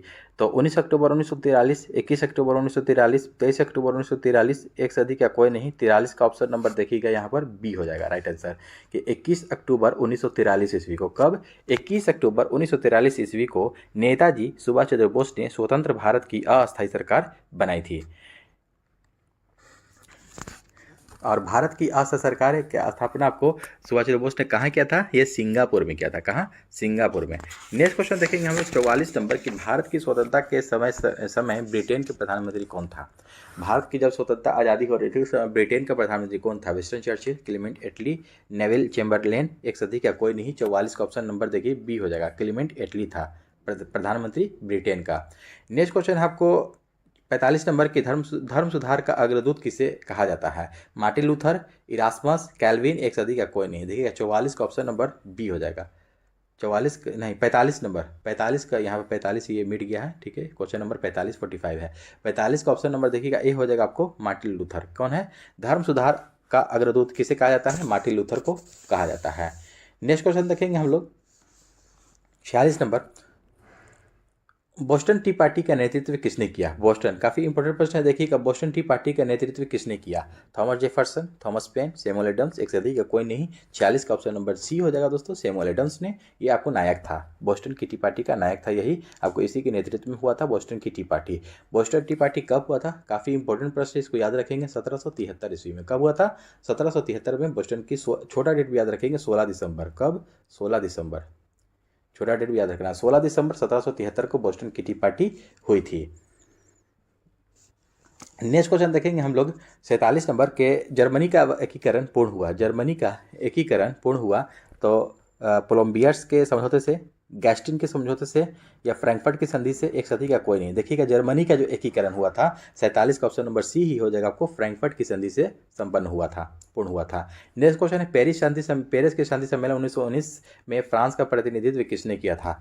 पेरिस के शांति सम्मेलन 1919 में फ्रांस का प्रतिनिधित्व किसने किया था? विल्सन, लॉर्ड जॉर्ज, क्लेमेंसियो, एक सदी का कोई नहीं। 48 का ऑप्शन नंबर देखिएगा सी हो जाएगा, क्लेमेंसियो, ठीक है। क्लेमेंसियो जो है कि पेरिस के शांति सम्मेलन 1919 में फ्रांस का प्रतिनिधित्व किया था। देखिएगा प्रथम विश्व युद्ध जो चला था आपको 1914 से 18 चला था, 1914 से 18, इसको भी ध्यान में रखेंगे हम लोग। नेक्स्ट क्वेश्चन देखेंगे हम लोग 49 नंबर के, किस देश ने पर्ल हार्बर स्थित संयुक्त राज्य अमेरिका के नौसैनिक बेड़े पर दिसंबर 1941 में आक्रमण किया था? किस देश ने पर्ल हार्बर पर आपको आक्रमण किया था, अटैक किया था? जापान, रूस, इटली, एक सदी का कोई नहीं। 49 का ऑप्शन नंबर ए हो जाएगा, जापान ने किया था, पर्ल हार्बर पर अटैक किया था अमेरिकी नौसैनिक के बेड़े पर। नेक्स्ट क्वेश्चन है आपको, इंग्लैंड में 1918 के जन प्रतिनिधित्व अधिनियम के द्वारा कुछ संपत्ति की योग्यताओं के होने पर कितनी आयु की स्त्रियों को मताधिकार प्रदान किया गया? कितनी आयु की स्त्रियों को? 1918 इंग्लैंड में 1918 के जन प्रतिनिधित्व अधिनियम के द्वारा 21, 25, 28, एक से अधिक का कोई नहीं। 50 का आपको राइट आंसर ऑप्शन नंबर देखिएगा ई हो जाएगा यहाँ पर, क्योंकि आपको इंग्लैंड में लोक जन प्रतिनिधित्व अधिनियम 1918 के द्वारा मताधिकार का विस्तार किया गया और इस एक्ट के द्वारा 21 वर्ष से अधिक आयु के सभी पुरुषों को मतदान देने का अधिकार दिया गया और इस एक्ट के द्वारा 30 वर्ष से अधिक आयु के सभी महिलाओं को वोट देने का अधिकार मिला। कितना? सभी महिलाओं को कितना वर्ष? 30 वर्ष यहाँ पर दे रहा है। ठीक है, आपको टोटल इस एक्ट के द्वारा 30 वर्ष से अधिक आयु के सभी महिलाओं को वोट देने का अधिकार दिया गया था। ठीक है, इसको ध्यान में रखेंगे आप लोग। और पुरुष का पूछेगा तो पुरुष का 21 वर्ष। नेक्स्ट क्वेश्चन देखेंगे हम लोग 51 नंबर कि रोम में कुलीन वर्ग कहा जाता था। देखिएगा यहाँ पे ध्यान देंगे हम लोग कि रोम में कुलीन वर्ग जाना जाता था। पेट्रिशियन के, प्लेबियन, हनीबाल, एक सदी का कोई नहीं। 51 का ऑप्शन नंबर देखिए ए हो जाएगा आपको पेट्रिशियन। रोम में कुलीन वर्ग जाना जाता था पेट्रिशियन के नाम से। रोम में प्राचीन काल में कुलीन मूल रूप से शासक वर्ग परिवारों का वर्ग था। शासन और प्रशासन में इस वर्ग का स्थान सबसे महत्वपूर्ण था। अगला प्रश्न देखेंगे हम लोग, यूरोप के किस देश में पुनर्जागरण के बाद नागरिक समाज प्रारंभ हुआ? यूरोप में किस देश में पुनर्जागरण के बाद नागरिक समाज प्रारंभ हुआ? ब्रिटेन, फ्रांस, इटली, एक सदी का कोई नहीं। 52 का देखिएगा ऑप्शन नंबर सी हो जाएगा दोस्तों, इटली। ठीक है, यूरोप के किस देश में? इटली में पुनर्जागरण के बाद नागरिक समाज प्रारंभ हुआ। अगला प्रश्न देखेंगे हम लोग 53 नंबर कि किस युद्ध के बाद सिमोनोसेकी संधि हुई? सिमोनोसेकी जो एक संधि हुई थी आपको किस युद्ध के बाद हुआ? चीन जापान युद्ध 1894-95, रूस जापान युद्ध 1904-05, रूस चीन युद्ध 1896, एक सदी का कोई नहीं। 53 का देखिएगा right answer option number A हो जाएगा, चीन जापान युद्ध 1894-95। चीन जापान युद्ध जो हुआ था 1894-95 में, उसी युद्ध के बाद सिमोनोसेकी संधि की संधि हुई थी। अगला प्रश्न हम लोग देखेंगे 54 नंबर कि यह श्वेत मनुष्य का कर्तव्य था। यह श्वेत मनुष्य का कर्तव्य था कि अशिक्षित देशों को शिक्षित बनाए। यह किसने कहा? काफ़ी अच्छा ये कथन है कि यह श्वेत मनुष्य का कर्तव्य था कि अशिक्षित देशों को शिक्षित बनाए। David Livingstone, James Mill, Rudyard Kipling, एक सदी का कोई नहीं। देखिएगा 54 का आपको right answer option number C हो जाएगा आपको, रुडयार्ड किपलिंग। ये रुडयार्ड किपलिंग का ये कथन था कि यह श्वेत मनुष्य का कर्तव्य था कि अशिक्षित देशों को शिक्षित बनाया जाए। नेक्स्ट क्वेश्चन देखेंगे 55 नंबर है, हम किस भारतीय नेता का गुट निरपेक्ष आंदोलन की स्थापना में बहुत बड़ा हाथ था? किस भारतीय नेता का? राजेंद्र प्रसाद, महात्मा गांधी, जवाहरलाल नेहरू, एक सदी का कोई नहीं आपको। देखिएगा यहाँ पर 55 का right answer option number C हो जाएगा आपको, जवाहरलाल नेहरू। जवाहरलाल नेहरू। गुट निरपेक्ष आंदोलन जो था, जिसको हम NAM नाम के नाम से जानते हैं, ये द्वितीय विश्व युद्ध से उत्पन्न परिस्थितियों का यह परिणाम था। इसमें आपको नेहरू, नासिर और टिट्टो, तीन लोगों ने मिल करके इसकी स्थापना की थी। नेहरू, नासिर और टिट्टो, जवाहरलाल नेहरू, कर्नल नासिर और मार्शल टिट्टो, इनका तीनों का नाम आता है। इसको ध्यान में रखेंगे आप लोग ना। इसका स्थापना कब किया गया था दोस्तों? गुट निरपेक्ष आंदोलन नाम का 1961 में। कब? 1961 में। इसको डेट भी याद रखना है। अगला प्रश्न देखेंगे 56 नंबर की उपनिवेशवाद का अंत किसके प्रयत्नों से संभव हुआ? उपनिवेशवाद का जो अंत हुआ किसके प्रयत्नों से संभव हुआ? लीग ऑफ नेशंस, संयुक्त राज्य अमेरिका, सीटो, एक सदी का कोई नहीं। 56 का को देखिएगा right answer option number B हो जाएगा, संयुक्त राज्य अमेरिका। संयुक्त राज्य अमेरिका के प्रयत्नों से संभव हुआ उपनिवेशवाद का अंत है। उपनिवेशवाद का अंत जो हुआ, आपको ये देखिएगा, उपनिवेशवाद का मतलब क्या होता है? मतलब ये होता है कि कोई देश है दूसरे देश में जाकर के बस जाता है, वहाँ पर अपने अनुसार वहाँ पर शासन करने लगता है, चलाने लगता है, तो उसी को वहाँ के लोगों को उपनिवेश कहा जाता है। इसको ध्यान में रखेंगे। नेक्स्ट क्वेश्चन है 57 नंबर की पूर्व ऐतिहासिक काल का प्रारंभिक भाग खालिस्तान के रूप में जाना जाता है। पूर्व ऐतिहासिक काल का प्रारंभिक भाग किसके रूप में जाना जाता है? पूरा पाषाण काल, मध्य पाषाण काल, नव पाषाण काल, एक सदी का कोई नहीं। 57 का ऑप्शन नंबर देखिएगा ए हो जाएगा आपको, पूरा पाषाण काल। पूरा पाषाण काल पूर्व ऐतिहासिक काल का प्रारंभिक भाग पूरा पाषाण काल के रूप में जाना जाता है। 58 नंबर प्रश्न है कि हड़प्पा लोगों के द्वारा किस पेड़ की पूजा की जाती थी? काफ़ी अच्छी प्रश्न है कि हड़प्पा लोगों के द्वारा किस पेड़ की पूजा की जाती थी? नीम, पीपल, रुहेड़ा, एक सदी का कोई नहीं। देखिएगा 58 का आपको right answer option number B हो जाएगा, पीपल। पीपल जो था वृक्ष था पीपल का, ये आपको हड़प्पा लोगों के द्वारा इसकी पूजा की जाती थी। 58 का बी हो जाएगा। प्राचीन काल से भारत में वृक्ष पूजा का प्रचलन है। वृक्षों को पुत्र के समान महत्व दिया गया है। नेक्स्ट क्वेश्चन हम लोग देखेंगे 59 नंबर के बौद्ध धर्म हिंदू धर्म के अंदर एक सुधार आंदोलन था। यह किसने कहा? बौद्ध धर्म हिंदू धर्म के अंदर एक सुधार आंदोलन था, यह किसने कहा? V A. Smith, James Mill, Wolseley Haig, एक सदी का कोई नहीं। 59 का ऑप्शन नंबर देखिएगा ए हो जाएगा बी.ए. स्मिथ, यानी कि विसेंट ऑर्थर स्मिथ इनका पूरा नाम है। यानी कि इन्होंने कहा कि बौद्ध धर्म हिंदू धर्म के अंदर एक सुधार आंदोलन है, बी.ए. स्मिथ ने कहा था। नेक्स्ट क्वेश्चन हम लोग देखेंगे, बी.ए. स्मिथ के द्वारा एक पुस्तक लिखी गई थी, काफ़ी चर्चित है, इसको भी जान लेंगे, the early history of India. The early history of India, ये आपको बी.ए. स्मिथ के द्वारा ही पुस्तक लिखा गया है। नेक्स्ट क्वेश्चन देखेंगे हम लोग 60 नंबर की योग सूत्रों का श्रेय दिया जाता है। योग सूत्रों का श्रेय दिया जाता है किसे? मार्कंडे को, च्यवन को, पतंजलि को, एक सदी का कोई नहीं। 60 का ऑप्शन नंबर देखिएगा सी हो जाएगा, पतंजलि को दिया जाता है। योग सूत्रों का श्रेय किसे दिया जाता है? पतंजलि को दिया जाता है। नेक्स्ट क्वेश्चन देखेंगे हम लोग 61 नंबर की, मुगलों के द्वारा बिहार के किस नगर को पुनर्विकसित किया गया था? बिहार के कौन से नगर को पुनर्विकसित किया गया था मुगल के द्वारा? मुंगेर, बोधगया, पटना, एक सदी का कोई नहीं। 61 का देखिएगा ऑप्शन नंबर सी हो जाएगा। क्या हो जाएगा ऑप्शन नंबर 61 का? सी हो जाएगा, पटना को। पटना को जो है क्या कि मुगलों के द्वारा बिहार के पटना को पुनर्विकसित किया गया था। पाटलिपुत्र पटना का प्राचीन नाम है। क्या है पटना का प्राचीन नाम? पाटलिपुत्र। अजीमाबाद भी रह चुका है नाम, कुसुमपुर भी रह चुका है। ये सब आपको माइंड में आप लोग को रखना है, ठीक है। पुष्पपुर, कुसुमपुर, अजीमाबाद, ये सब आपको नाम, बांकीपुर, ये सब आपको नाम रह चुका है। पाटलिपुत्र, ये सब याद रखना है। नेक्स्ट क्वेश्चन देखेंगे हम लोग 62 नंबर की, किस सुल्तान ने अपने आप को सिकंदर सानी के रूप में प्रस्तुत किया? कौन सा सुल्तान था जो अपने आप को सिकंदर सानी के रूप में प्रस्तुत किया, रिप्रेजेंट किया? ठीक है, अलाउद्दीन खिलजी, एमबीटी, सिकंदर लोदी, एक सदी का कोई नहीं। 62 का आपको ऑप्शन नंबर ए हो जाएगा, अलाउद्दीन खिलजी ने खुद को सिकंदर सानी के रूप में प्रस्तुत किया था, रिप्रेजेंट किया था। नेक्स्ट क्वेश्चन है 63 नंबर के, मनुष्य पैदा तो स्वतंत्र हुआ है लेकिन हर तरफ बेड़ियों में जकड़ा हुआ है। काफ़ी अच्छे प्रश्न है ये, काफ़ी अच्छे ये कथन है कि एकदम ये देखिएगा, मनुष्य पैदा तो स्वतंत्र हुआ है लेकिन हर तरफ बेड़ियों में जकड़ा हुआ है। ये मॉन्टेस्क्यू, वोल्टेयर, रूसो किसने कहा था? ये 63 का देखिएगा right answer option number C हो जाएगा। ध्यान देंगे, रूसो ने कहा था। रूसो ने कहा था कि मनुष्य पैदा तो स्वतंत्र हुआ है लेकिन हर तरफ बेड़ियों में जकड़ा हुआ है। रूसो के द्वारा देखिएगा एक काफ़ी चर्चित एक बुक लिखा हुआ है जिसको ध्यान में रखना है, the social contract. The social contract. और एक और है एमिल और ऑन एजुकेशन। एमिल और ऑन एजुकेशन, ये आपको एजुकेशन कन्फेशंस है आदि पुस्तक की जो लिखी गई है, ये रूसो के द्वारा लिखी गई है। नेक्स्ट क्वेश्चन देखेंगे हम लोग 64 नंबर कि भारत में भू राजस्व संग्रहण की विभिन्न व्यवस्थाओं में से ईस्ट इंडिया कंपनी ने किसे प्रारंभ किया? भारत में भू राजस्व संग्रहण की विभिन्न व्यवस्थाओं में ईस्ट इंडिया कंपनी ने किसे प्रारंभ किया? रैयतवाड़ी, महालवाड़ी, अस्थायी बंदोबस्त, एक सदी का कोई नहीं। 64 का ऑप्शन नंबर डी हो जाएगा, यहाँ पर एक से अधिक हो जाएगा, ठीक है, इनमें से एक है, यानी कि रैयतवाड़ी, महालवाड़ी, अस्थायी बंदोबस्त, इनमें से आपको तीनों हो जाएगा, तीनों आपको हो जाएगा, इसलिए एक से अधिक आपको राइट आंसर हो जाएगा option number D.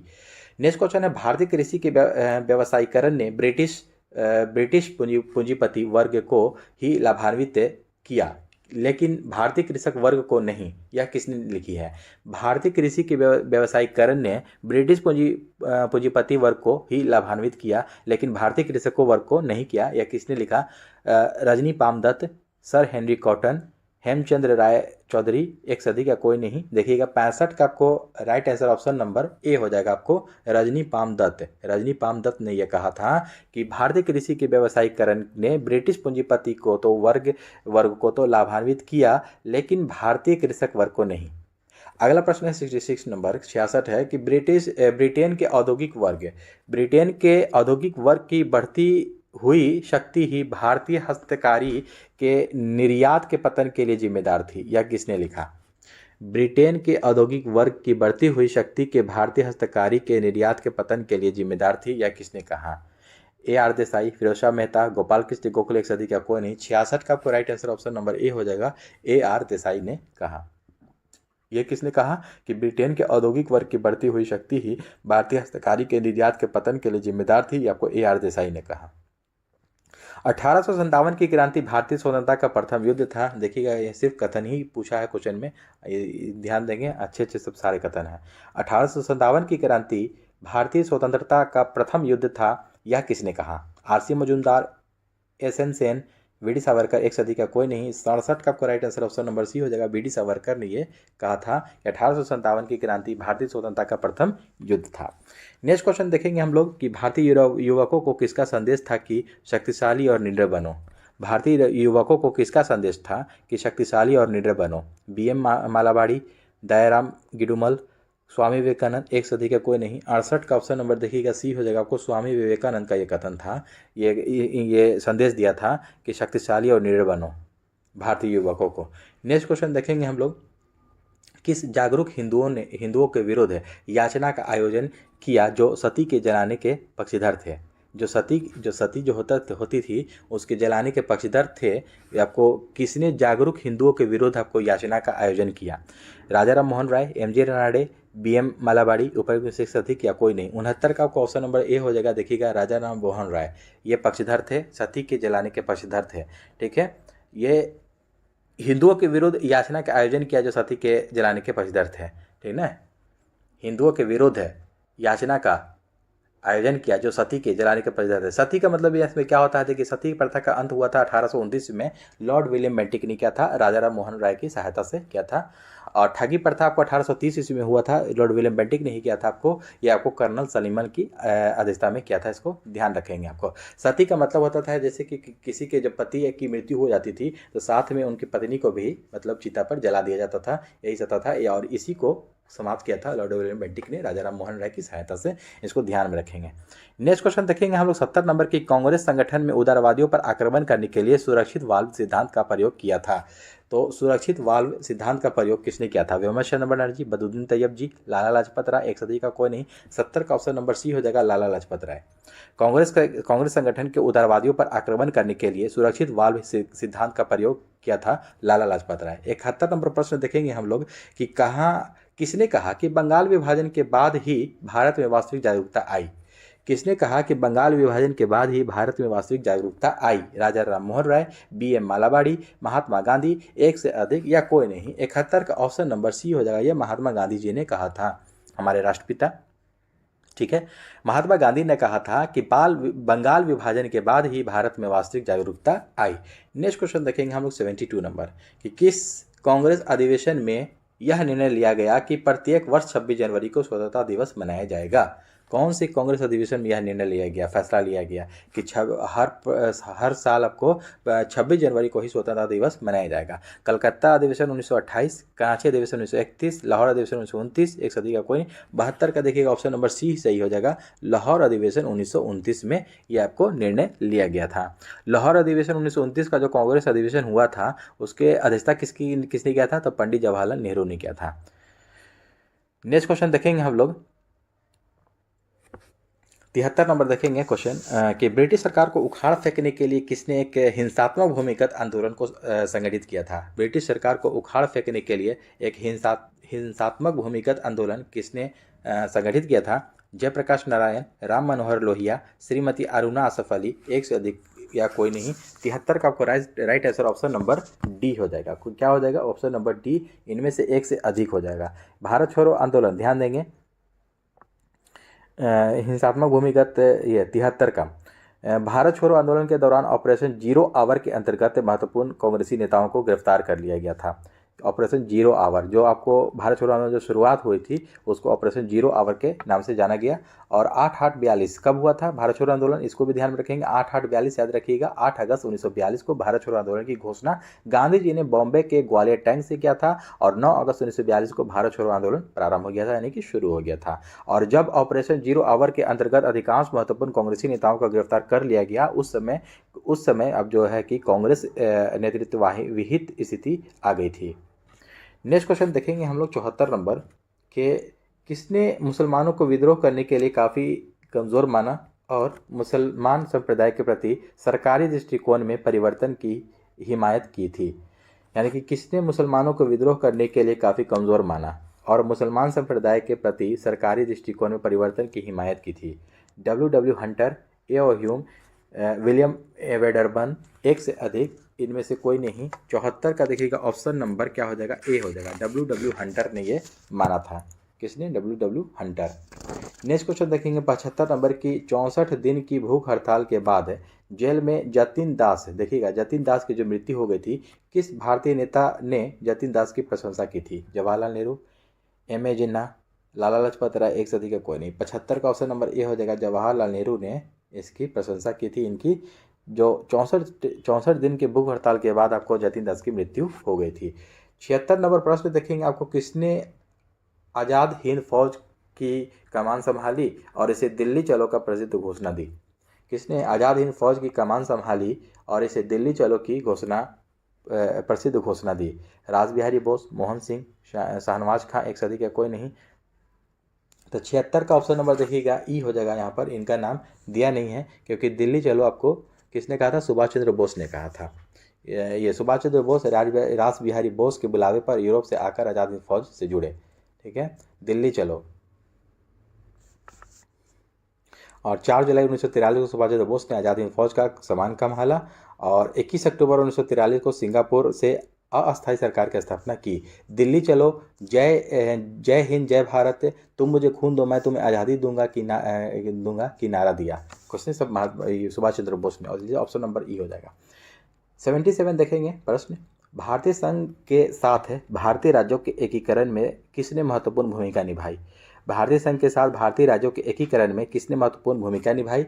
Sardar Vallabh भाई पटेल, मौलाना अबुल कलाम आज़ाद, जवाहरलाल नेहरू, एक से अधिक या कोई नहीं। 77 का ऑप्शन नंबर ए हो जाएगा। सरदार वल्लभ भाई पटेल ने भूमिका निभाई भारतीय संघ के भारतीय राज्यों के एकीकरण में। नेक्स्ट क्वेश्चन देखेंगे हम लोग, प्रथम पंचवर्षीय योजना 1951 से 56 केवल समर्पित थी किसको? कृषि विकास को, औद्योगिक विकास को, राष्ट्रीय आय की बढ़ोतरी को, इनमें से एक से अधिक या इनमें से कोई नहीं। 78 का आपको right answer option number A हो जाएगा, कृषि विकास को। प्रथम पंचवर्षीय योजना जो हुआ था ना 1951 से 56 चला था, ये आपको कृषि विकास को समर्पित थी। ये आपको पहला आपको जो था हेराल्ड डोमार मॉडल पर आधारित था। हेराल्ड डोमार, ये आपको औद्योगिक विकास जो है आपको दूसरी पंचवर्षीय योजना में 56 से 61 जो चली थी उसमें आपको ये समर्पित थी। ये आपको पीसी महालनोबिस के अध्यक्षता में हुआ था, उनके मॉडल पर आधारित था। इसको ध्यान में रखेंगे। नेक्स्ट क्वेश्चन 79 नंबर के, 1961 में बेलग्रेड में गुट निरपेक्ष आंदोलन का प्रथम सम्मेलन कितने देशों ने भाग लिया? 1961 में बेलग्रेड में गुट निरपेक्ष आंदोलन का प्रथम सम्मेलन हुआ, कितने देशों ने भाग लिया था आपको?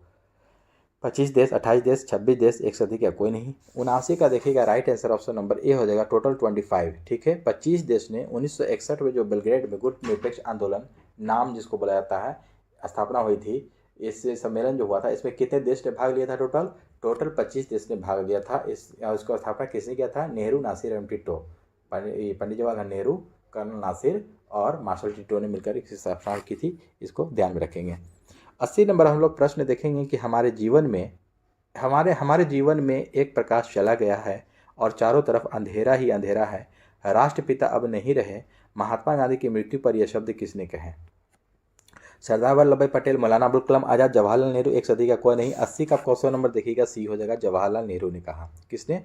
जवाहरलाल नेहरू ने कहा कि हमारे जीवन में एक प्रकाश चला गया और चारों तरफ अंधेरा ही अंधेरा है, राष्ट्रपिता अब नहीं रहे, जवाहरलाल नेहरू ने कहा था। नेक्स्ट क्वेश्चन देखेंगे। देखिए आपको अंतिम था ये प्रश्न 80 नंबर, जो कि हिस्ट्री का आपको टोटल इतिहास का 80 प्रश्न मैंने कराया।